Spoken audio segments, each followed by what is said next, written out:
Brody, the familiar face of the YBS Youngbloods channel, often shares wild coastal adventures, exploring tidal pools and marine creatures with an up-close, authentic perspective. Something big. Oh.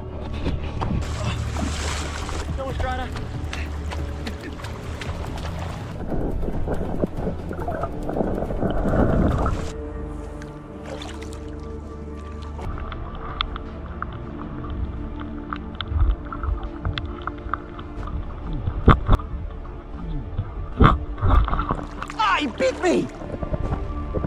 Ah! Ah! Ah! Oh man, he got me a few times. On what seemed like an ordinary day, he headed out to the sea, but this trip brought an unforgettable experience. We'll keep on moving along. Straight up. Is there turtles in here? There's one coming in hot. Oh, he's coming in hot. Oh.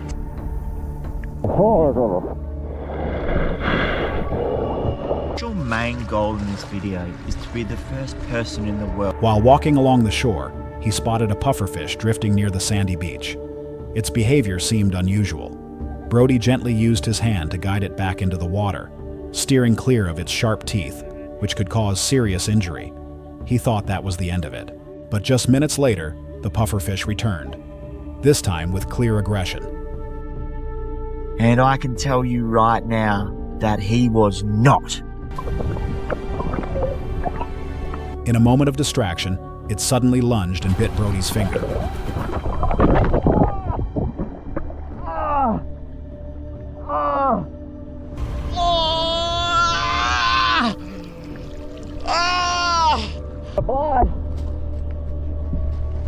A sharp, searing pain jolted him, but instead of panicking, Brody stayed calm, quickly stopping the bleeding and reassuring himself.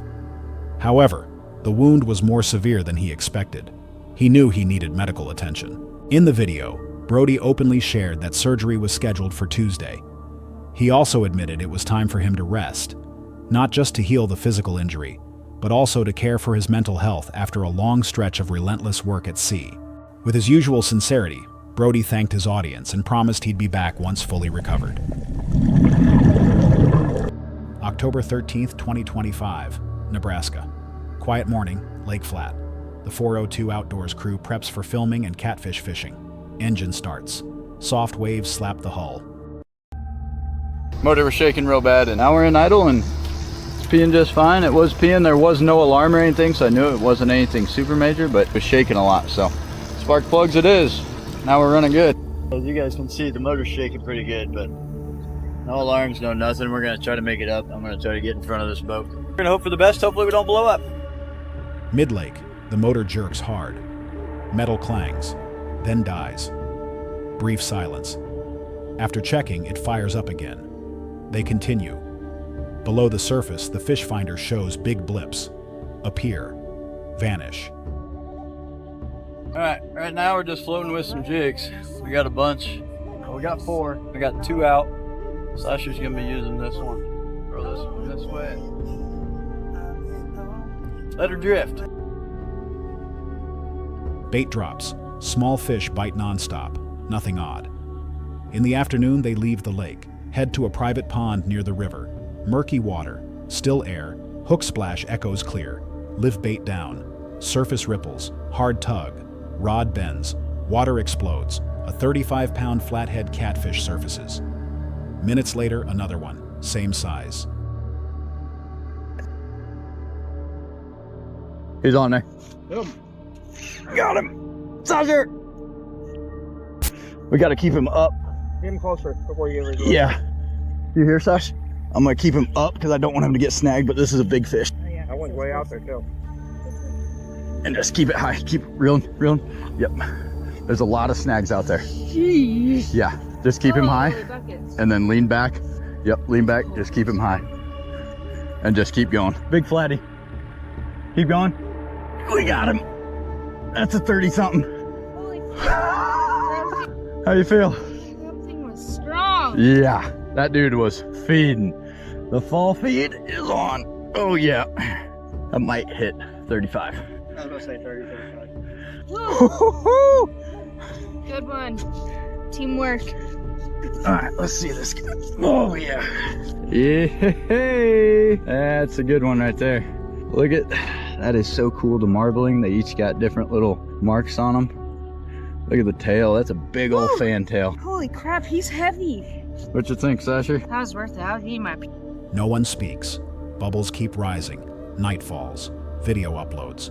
Views climb fast. In comments, viewers catch faint clicking every time Natalie or Sasha appears. Source unknown. The two catfish were never weighed. The crew never returned. He was worth it. That is a nice fish right there. Oh no, we didn't weigh him. Yeah. Oh no, come back, buddy. Oh, okay. He ain't coming back. He's lively. Nebraska is peaceful. The pond too. But sometimes the quietest things are watching us.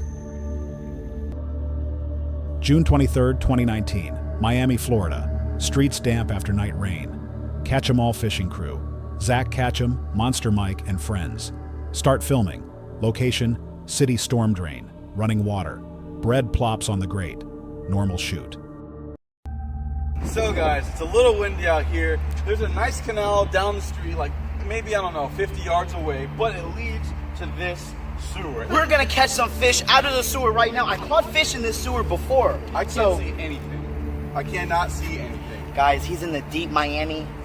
You don't have the fish underneath the streets like you know. I mean, we have a lot of snakeheads, but we definitely don't have the goldfish. The goldfish down We need here. the goldfish. It's been a while since I've been here, so let's see what we can catch. I'm gonna see guys off.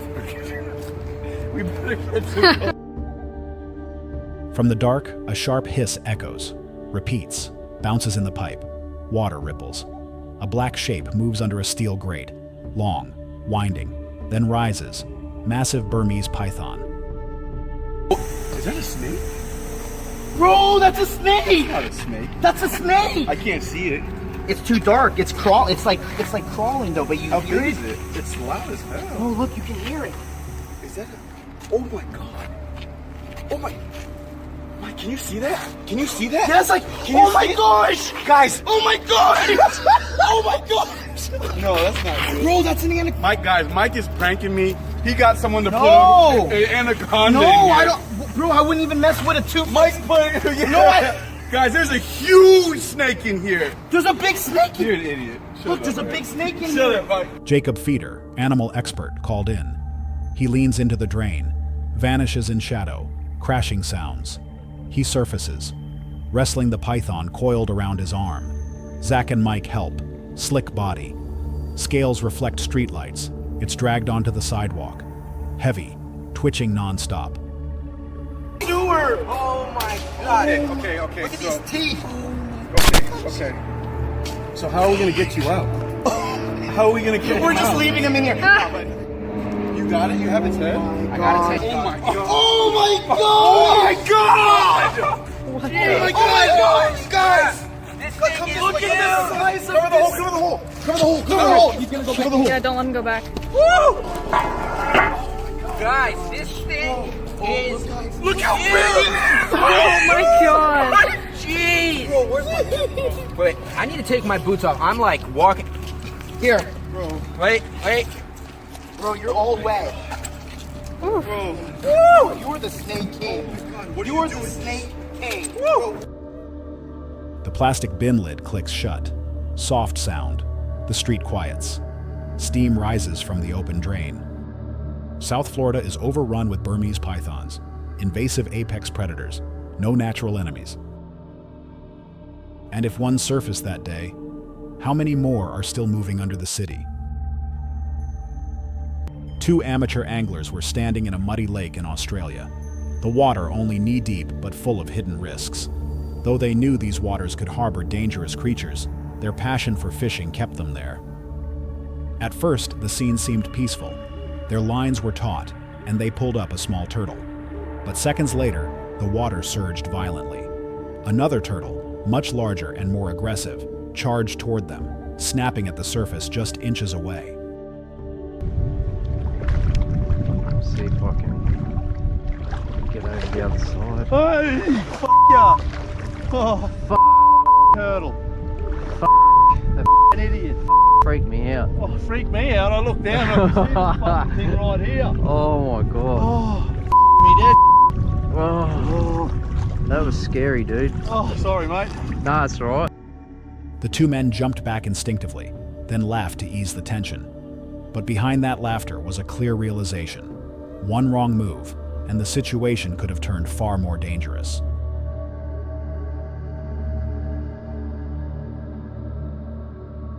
While turtles are usually harmless, some species in Australia can attack suddenly when provoked or defending their territory. And in these murky waters, the real danger wasn't the turtles. It was the crocodiles that often lurk in lakes and rivers. On March 29, 2023, in a remote Brazilian forest, the Nossos Pescarias group started their usual trip: fishing, camping, and enjoying nature. Their channel captures simple life by rivers and waters, but this time, the journey took a turn, from peaceful to eerie. The morning passed in disappointment. They hiked miles through mud and stifling heat but saw no fish. Heading back to rest, a shock awaited. Their vehicle was completely vandalized, the exhaust removed, and key parts missing. Deep in the woods with no signal or passers-by, their only choice was to push deeper for an exit.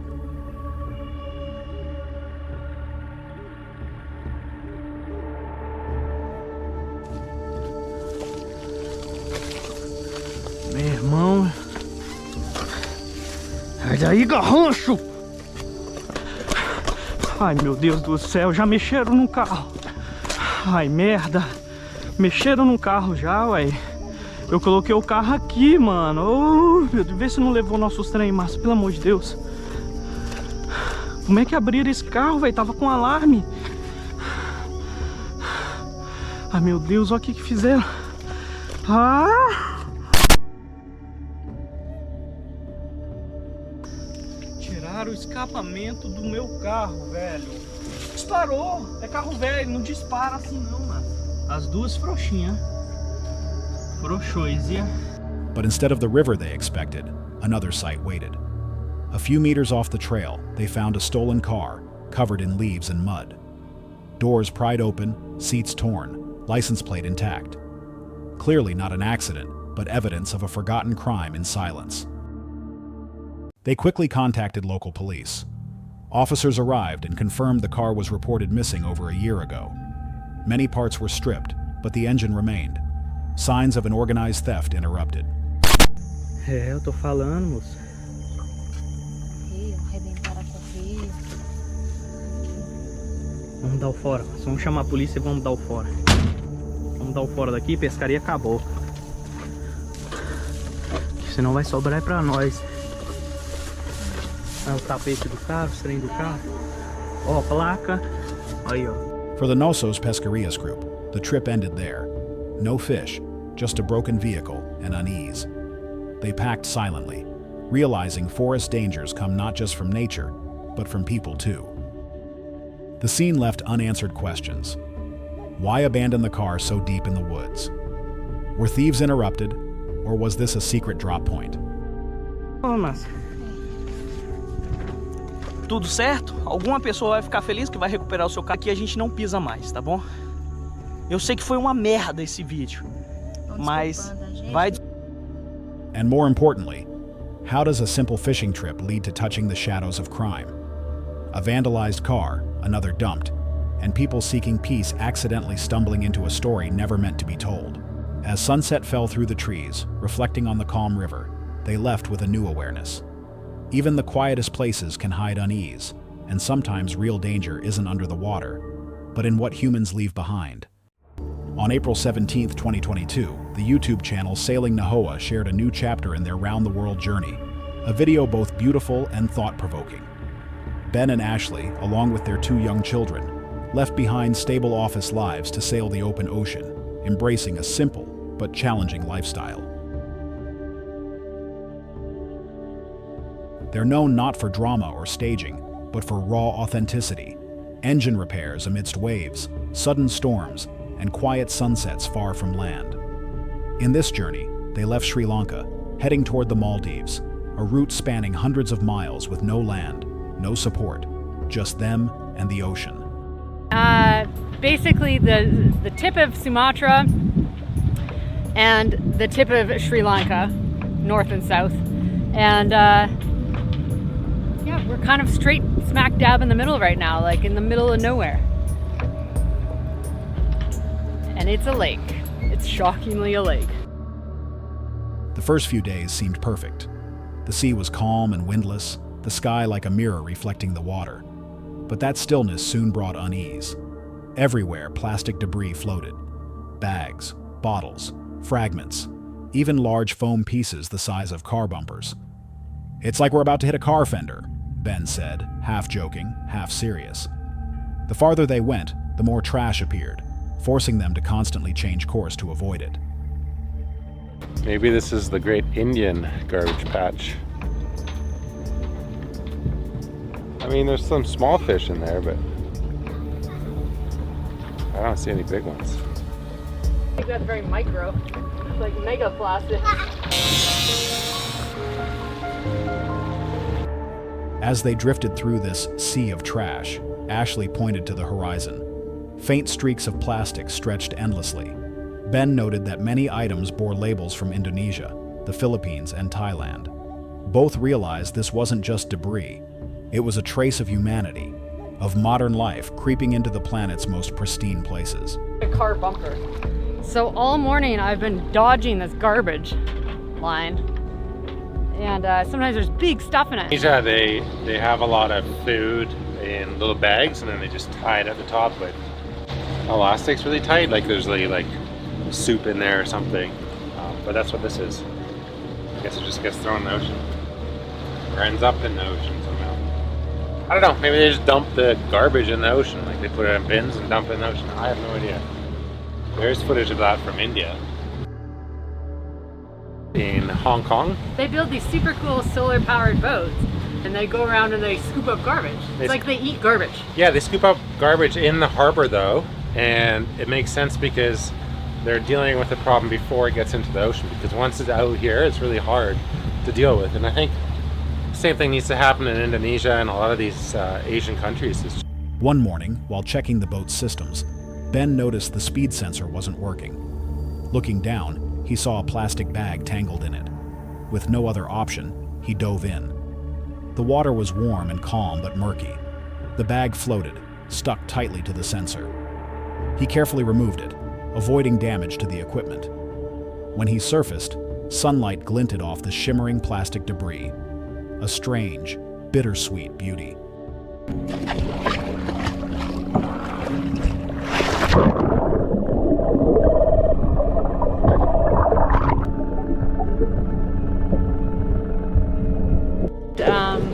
So I stopped us before he jumped in, so we should be able to, not get going too fast. But we will probably be doing about a knot, but he's got his good fin. After the fix, Nahoa sailed on, gliding across a sea smooth as silk. But the trash kept appearing, relentless. Each piece was a reminder that the ocean was no longer untouched. It's been seriously scorching hot during the day. It's been epic. As sunset fell, the radar pinged. A ship was approaching. A small light moved slowly from the southeast. Ben felt a flicker of worry. In the middle of the Indian Ocean, with no radio signal or rescue nearby, any encounter could be risky. Ashley took the kids to the cabin, while Ben kept a safe distance. Yeah, a fishing vessel from Sri Lanka. Motoring along, a fishing boat just came by.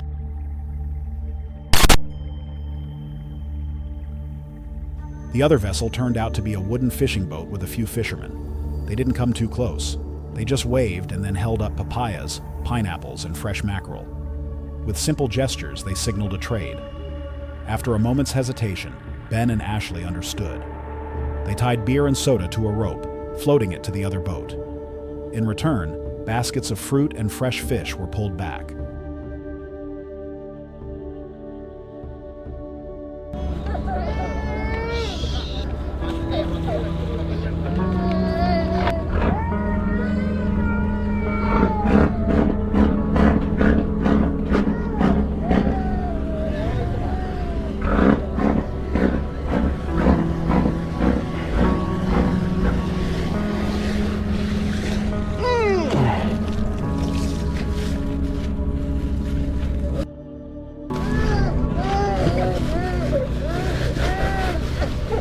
Whoa, nice.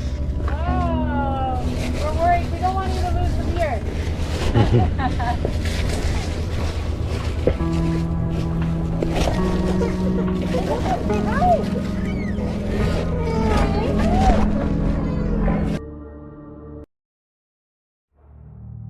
No common language, just smiles and glances. That moment erased all fear. What could have been a dangerous encounter turned warm and genuine. As the fishing boat drifted away, their shouts of farewell mixed with the sound of waves.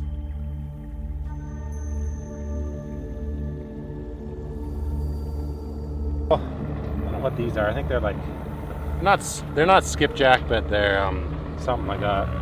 Papaya and pineapple. I think we scored pretty good. Willa just fell in the pool. Willa just fell in the pool. Bodie's crying. Willa woke up to, I don't know, Buddy got wet.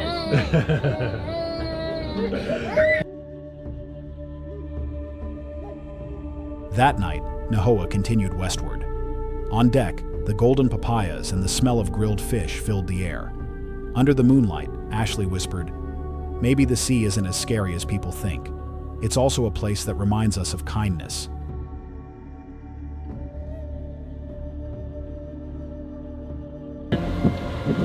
I was just tired. Makes a huge difference. Anyway, I better go check on this thing that keeps, God knows where it is and what it is and where it's going.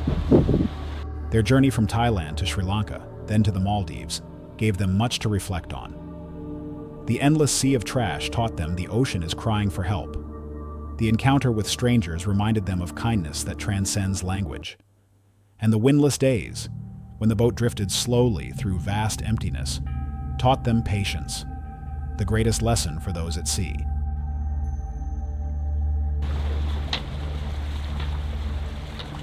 It's 2 a.m. Just on my night shift right now. She just finished hers. Just want to give a little context to our situation out here. We are hundreds of miles away from any shoreline. So at our speed, our average cruising speed is 5 knots. That's multiple days for us. It's multiple days for most vessels out here because As the sun set, the Nahoa sailed on, carrying fruit, fresh fish, and a beautiful story from the vast ocean. That day, the Indian Ocean wasn't just a place of challenges. It was a mirror reflecting the light and dark of the human world, where trash and kindness, danger and hope, coexist in the same waves.